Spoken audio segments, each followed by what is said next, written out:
네, 이번 시간은 성공한 사람들이 들려주는 15일 생활 정착기 귀농일기 시간입니다. 오늘의 귀농일기 어떤 분의 성공 사연을 기다리고 있을지 화면으로 먼저 만나보시죠.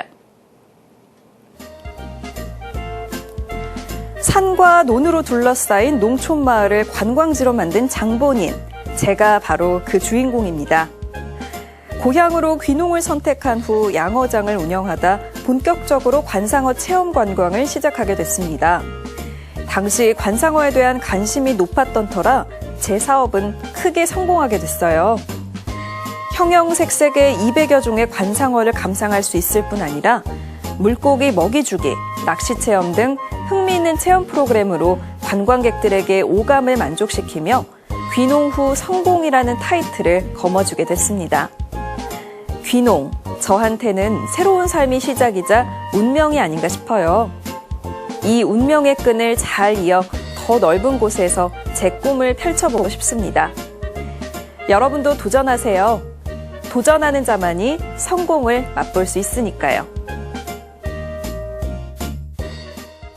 성공한 사람들의 귀농일기, 오늘의 주인공 물고기 마을의 류병덕 대표님 자리해 주셨습니다. 대표님 안녕하세요. 네, 안녕하세요. 반갑습니다. 네, 먼저 간단하게 대표님 소개 좀 부탁드릴게요. 저는 귀농한 지가 이제 한 항상이 3번 이상 바뀐 아주 농촌을 지키기 위해서 열심히 사는 그런 하나의 농사꾼 또 물고기 아빠라고 이렇게 소개를 해드리고 싶습니다. 네, 물고기 아빠라고 소개를 해주셨는데요. 아무래도 이제 물고기에 관련된 일을 하시는 분인 것 같은데 성공 귀농인으로 선정이 되셨다는 얘기를 들었어요. 먼저 본격적인 얘기를 하기 전에 간단하게 소감도 좀 한 말씀 부탁드릴게요. 예. 글쎄요, 세상 사람들이 저보고 성공했다고 이렇게 말하지만 저는 늘 이제 시작이라는 생각을 하고 있습니다. 네.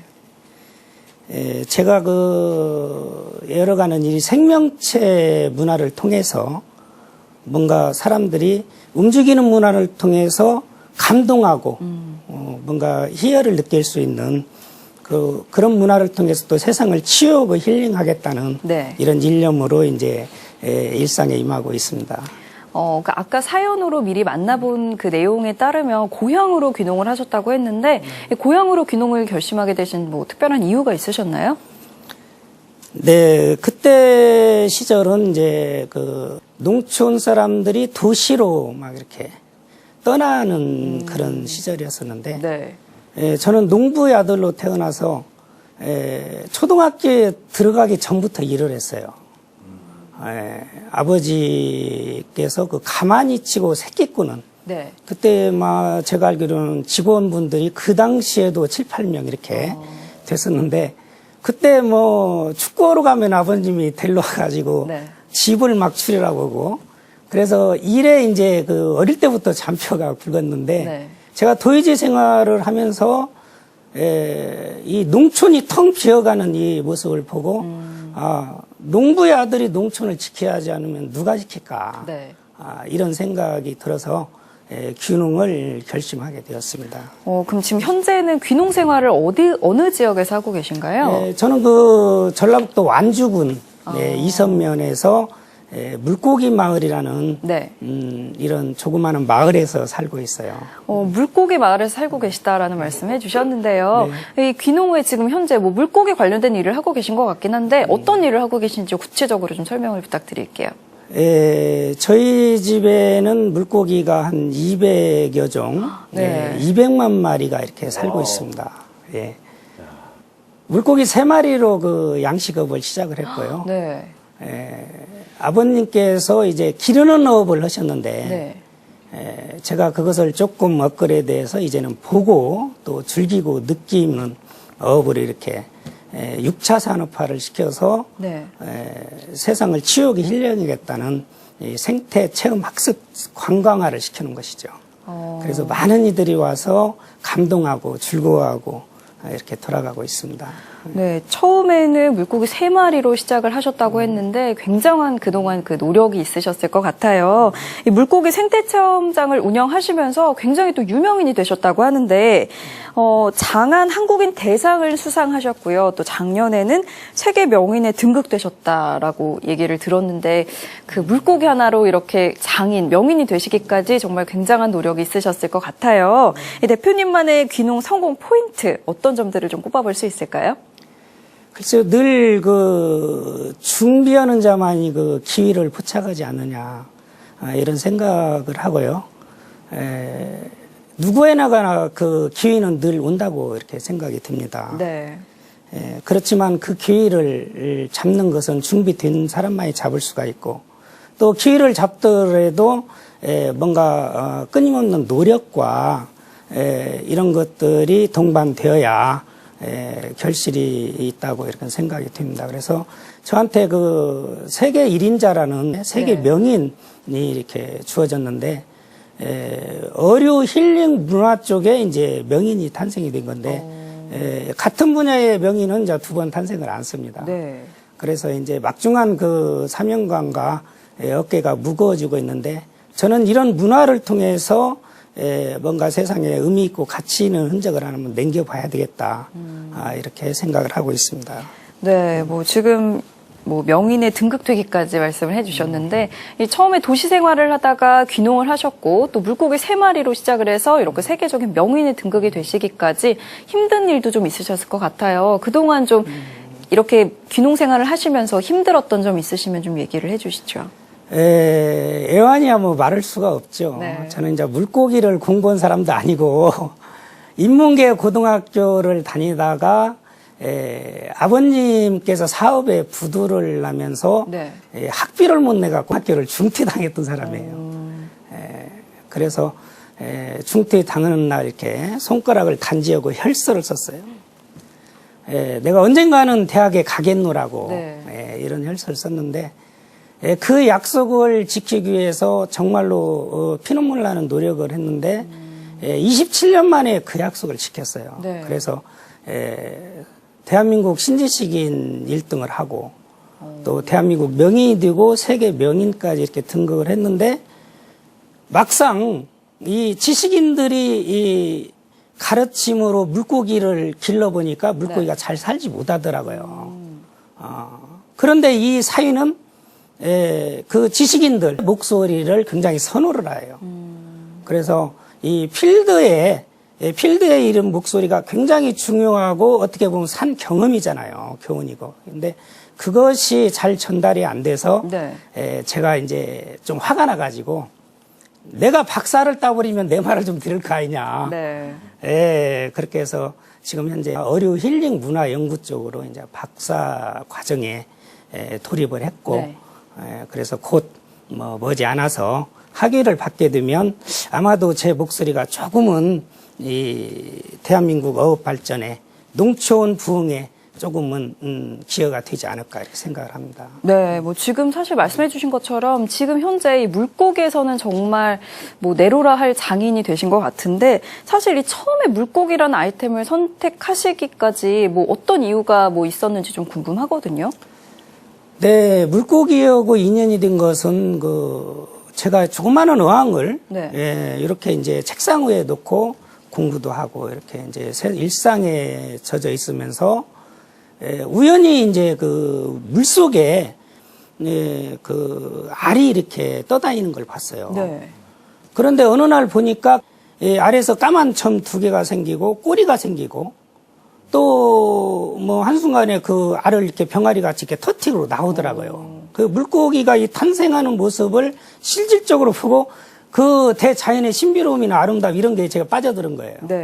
그래서 이런 생명체 문화를 좀 아이들 교육 쪽으로 또 세상을 치유하고 힐링 쪽으로 한번 접목을 시켜봐야 되겠다. 나는 아버지가 해왔던 이런 물고기 산업을 좀 더 업그레이드를 한번 시켜봐야겠다 이런 생각이 들었던 것이죠. 네. 처음 그 물고기를 선택하게 되셨던 이유에 대해서 또 들어봤는데요. 사실 그 대표님을 이 자리에 오기까지 만든 그 주역이 바로 물고기, 또 물고기 생태 체험장이 아닐까 싶어요. 많은 관광객들이 모인다고 얘기를 들었는데 그 생태 체험장에서는 구체적으로 어떤 그 체험들을 좀 해볼 수 있나요?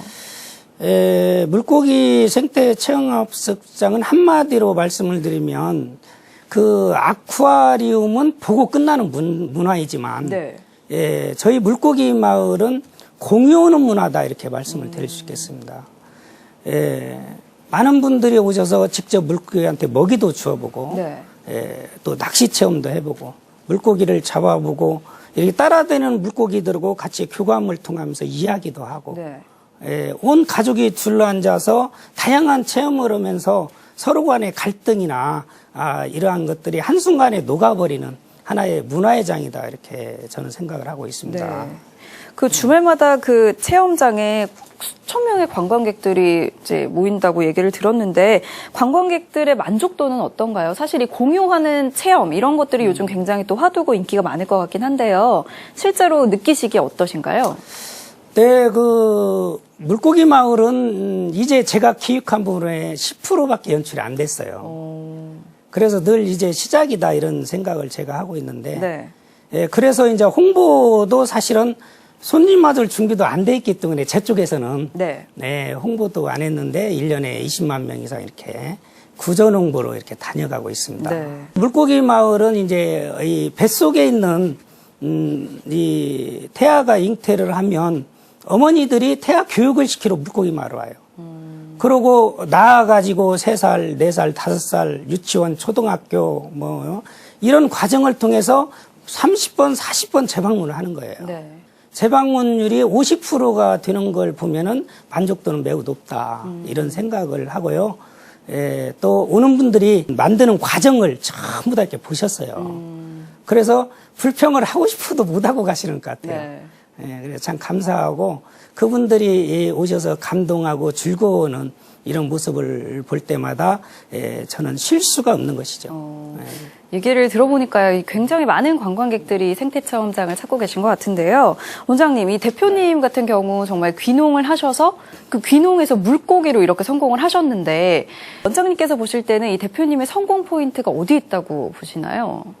불굴의 의지. 네. 뭐 하여튼 열심히 유병덕 대표님 뭐 오늘 그 여러 말씀 해주셨는데 이제 제가 봤을 때는 저 블랙 엔젤인가요? 그 특허낸 거 국내 최초로. 그러니까 이 지금 어업 연구기관이 이 국가기관이 여러 개가 있는데 거기서도 특허를 하나 제대로 못 냈는데 이 유병덕 대표께서 그 블랙 엔젤 전체가 까만 잉어를 만들어서 특허를 냈어요. 그래가지고 그런 부분이 인간에서도 가능하다라는 것을 알게 되고 그걸 만들기 위해서 수많은 노력들을 하는 이런 불굴의 의지가 성공 포인트가 아닌가. 그 다음에 이제 시대 트렌드를 잘 따라가는 것 같아요. 그러니까 과거에 가서 보던 데에서 이제는 체험하고 그 다음에 원리를 익히고 배우는 학습 관광 쪽으로 가고 거기서 힐링으로 가는 이런 시대 트렌드를 잘 따라서 가는 것들 이런 것들이 성공 포인트라고 볼 수가 있겠습니다. 네, 지금 뭐 원장님이 말씀해 주신 것처럼 이 생태 체험장, 가족들, 뭐 가족 단위가 모두 체험할 수 있는 체험의 장소 그리고 또 아까 어류 힐링 명인으로 등극이 되셨다라고 했는데 힐링이란 것을 같이 접목을 하면서 훨씬 더 많은 관광객들에게 인기를 끌고 있지 않을까 생각이 드는데요. 지금 혹시 대표님께서는 향후에 또 계획하고 계신 다른 사업 계획이 있으신가요? 저는 2가지 꿈이 있습니다. 하나는 이러한 물고기 마을을 도심에 갖다 놓는 거예요. 그래서 서울 근교에 지금의 현재 10%밖에 되지 않은 물고기 마을이 정도만 있다고 해도 아마 서울 시민들이 엄청난 광기를 일으키지 않을까 이런 생각을 해보고요. 이것을 뛰어넘어서 각 나라에 하나씩 이런 체험 문화를 만들어서 전 지구촌을 좀 감동시켜야 되겠다. 이게 이제 하나의 꿈이고 두 번째는 제가 이제 학교를 하나 건설하고 싶어요. 전 세계적인 교육 시스템이 사람이 사람 교육을 하고 있습니다. 미국의 하버드 대학도 그렇죠. 교수님들이 학생들 가르치지 않습니까? 근데 저는 제가 만든 학교에는 선생님이 없고 강사가 없고 교수님이 없는 이런 학교를 하나 건설을 해서 네. 예, 정말로 이야기가 가득하고 꿈이 가득한 어떻게 보면 자연이 교육하고 생명체 교육을 통해서 문제아들을 제가 건설한 이 학교에 데려다 놓으면 보고 또 즐기고 느낌으로 인해서 인성교육이 마스터되는 학교를 하나 만들고 싶고 또 그 치매 걸린 노인분들이나 장애인, 노약자 또 이런 분들이 제가 만든 학교에 오면 자연과 더불어서 행복해질 수밖에 없는 네. 이런 학교를 하나 건설을 해서 이 세상에 뭔가 좀 기여가 될 수 있는 그런 일을 하는 것이 두 번째 꿈이라고 생각합니다.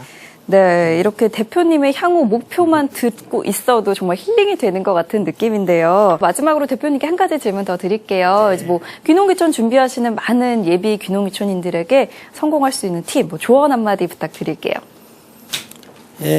귀농하고자 하는 사람은 귀농의 달인을 만났으면 좋겠어요. 네. 귀농한 사람들의 달인. 그러니까 평생 자기가 하던 일을 이제 그만두고 새로운 일을 하잖아요. 네. 그런데 익숙해져 있는 일을 하면서도 힘들게 살아왔는데 한번 해보지도 또 않은 일을 다시 시작한다는 것은 지극히 어려운 일이라는 생각이 들어요. 그래서 그 분야의 그 전문가들을 찾아서 그 사람의 지혜를 뺏어서 자기 걸로 만든다면은 그렇게 어려운 귀농은 되지 않을까. 뭔가 그 자기가 열심히 노력을 해가지고 끊임없이 도전하는 아름다운 인생을 전개시켜서 정말로 행복한 이런 귀농인이 됐으면 바람입니다. 네, 지금 대표님께서 이 귀농의 달인을 만나면 좋겠다라는 말씀해 주셨는데요. 마지막으로 원장님께도 질문 한 가지 드릴게요. 오늘 저희가 류병덕 대표님 이야기를 들었는데 이 대표님의 사례를 통해서 좀 배울 수 있는 점 있으면 한 가지만 좀 선정을 해 주시죠. 한 가지 보면은 이 어업을 체험으로 연계시키는 것은 우리나라 최초로 유병덕 대표가 했다. 그러니까 늘 창의적인 생각을 하고 있다라는 점이 여러분들이 유병덕 대표께 배워야 될 점이라고 네. 보고 있습니다. 네, 이렇게 해서 오늘 귀농일기 좋은 말씀 들어봤습니다. 오늘 좋은 말씀 들려주신 유상 원장님, 류병덕 대표님 감사합니다. 네, 맞습니다. 네, 귀농귀촌 전성시대 오늘 저희가 준비한 소식은 여기까지입니다. 저희는 다음 주 이 시간에 더욱더 알찬 소식으로 찾아오겠습니다. 시청해주신 여러분 고맙습니다.